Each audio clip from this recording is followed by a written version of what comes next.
decoding of this information, what we decode, how we decode it, and what range we decode. And at the level of the real manipulators, that's coldly, calculatedly done to put us in a vibrational prison we call a world. Bewildered world, going through it. What the hell is it all about? I don't understand. This is symbolic of the world we live in. For a body, computers. And we tap into this World Wide Web, you might call the cosmic internet, the holographic internet. And it's not, this is symbolic, the wires between them, because it ain't like that. It's like this.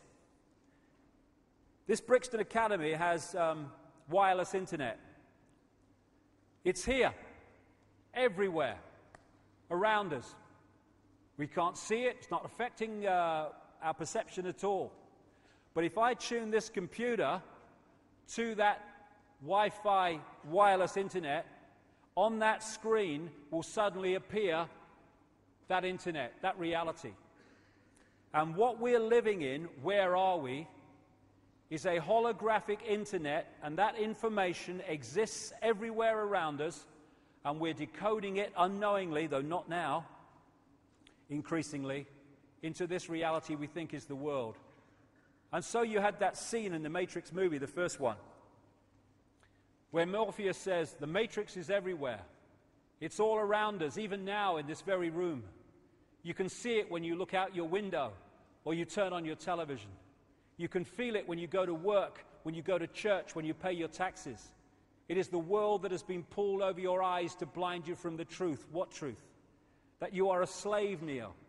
Like everyone else, you were born into bondage, born into a prison that you cannot smell, taste, or touch. A prison for your mind. And the Matrix is everywhere because it is like a wireless internet which we're decoding. And we can decode vast areas of this internet. Or, as they do in China, that internet can be firewalled off so we only access that which suits those in control. And that's basically what's happened to us, not least through genetic manipulation.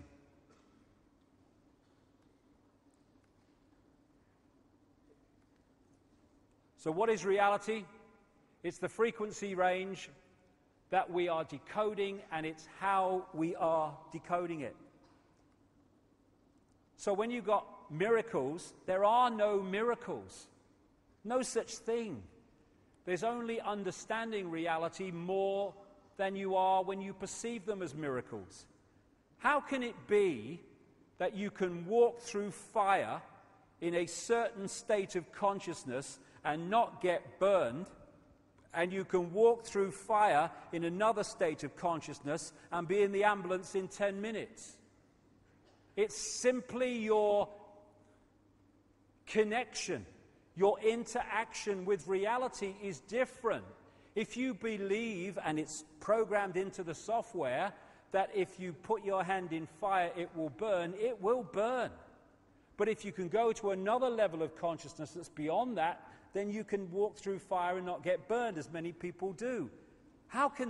That's not a miracle. It's just decoding reality in a different way. And we have the potential to decode a sodding paradise, which is why this has been kept from us. In the Matrix movie, there is no spoon. It is not the spoon that bends, it is only yourself, exactly.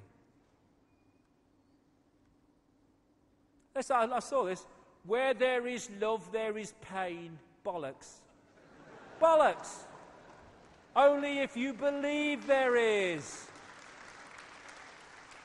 We are looking at a world of people imprisoned by their own perception of reality.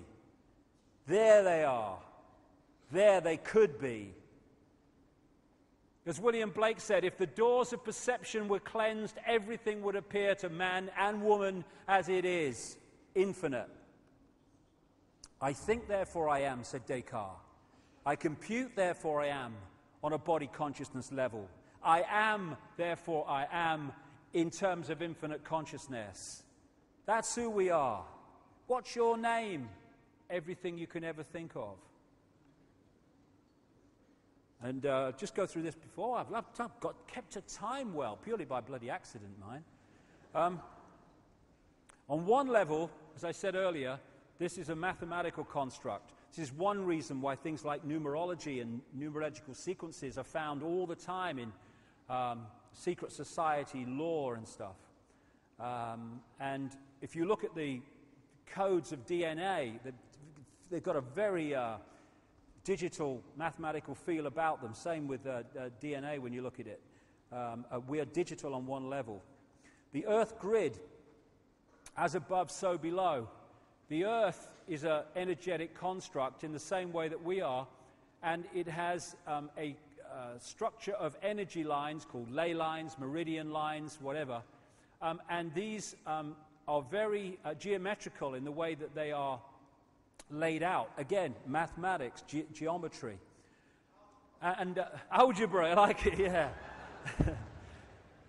The Earth grid equals x, y squared. And xy squared, where'd that come from? I don't know. Anyway, so here's the grid, and the lines are geometrical. And what a lot of people have now, who've researched ancient structures and temples and standing stones and what have you, they found that they are amazingly, stands back in amazement, in geometrical relationship to each other all over the world. How did they do that? Miraculous? No. If you have that ancient knowledge, and I'll come to that in the second half, or the second section, you know where these vortexes are. If you put a temple or a construction on that vortex, it is going to be in relationship geometrically to these other ones because you're putting it on a geometrically formed grid. And just like we have the chakra system of vortexes, so does the Earth. And like I say, things like Stonehenge and these great constructions of the ancient world were invariably put on these vortex points, which is where the geometrical relationship comes from.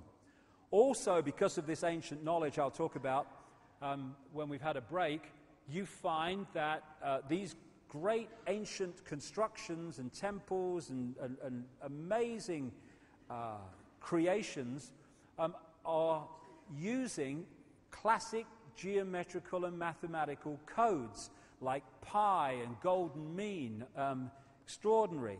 Also, what comes up a lot is the Fibonacci sequence of numbers, which was attributed in terms of discovery, although it seems it was known long before, to this guy, Leonardo Pisano Fibonacci. I'm not sure, I think he was Italian, I'm not sure. And the Fibonacci sequence is you add the two numbers together